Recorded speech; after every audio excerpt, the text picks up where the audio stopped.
உலக பெண்கள் தின வாழ்த்துக்களை நான் தெரிவித்துக் கொள்கிறேன். இதுல உலக பெண்கள் தின வாழ்த்துக்களை தெரிவித்துவிட்டு பெண்களுக்காக செய்தி சொல்லணுமா, இல்லை என்றால் ஆண்களுக்காக செய்தி சொல்ல வேண்டுமா என்பது எனக்கு குழப்பமாக இருக்கிறது. ஏனென்றால் சமீபத்தில் ஆர்த்தி என்ற பெண் குழந்தை மிகவும் கொடூர நிலையில் கொலை செய்யப்பட்டிருக்கிறாள். அதனால் இந்த உலக பெண்கள் தினத்தில் நான் ஆண்களுக்கு வைக்கும் செய்தி, பெண்கள் வேகமாக முன்னேறி வருகிறார்கள். தடைகளை உடைத்து தகர்த்து முன்னேறி வருகிறார்கள். அவர்களுக்கு தடையாக இருக்காதீர்கள், அவர்களை முன்னேற விடுங்கள். நீங்கள் அவர்கள் உங்களை எதிர்பார்த்து அவர்களின் முன்னேற்றம் இல்லை, ஆனால் சிறுமிகளை பூவாக பாருங்கள், மொட்டுகளாக பாருங்கள், அவர்களை சிதைத்து விடாதீர்கள். அதே போல பெண் குழந்தைகளை கண்டித்தும் கண்காணித்தும் வளர்க்கும் தாய்மார்கள் ஆண் குழந்தைகளை அப்படி கண்டிப்பதில்லை, கண்காணிப்பதும் இல்லை.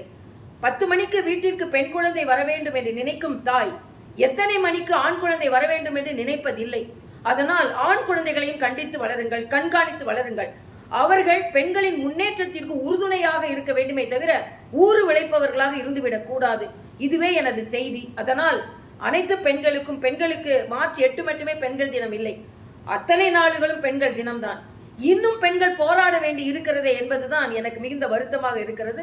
ஆனால் பெண்கள் தடைகளையும் நிச்சயமாக வாய்ப்புகளாக மாற்றக்கூடியவர்கள், தடைகளையும் வெற்றிகளாக மாற்றக்கூடியவர்கள்.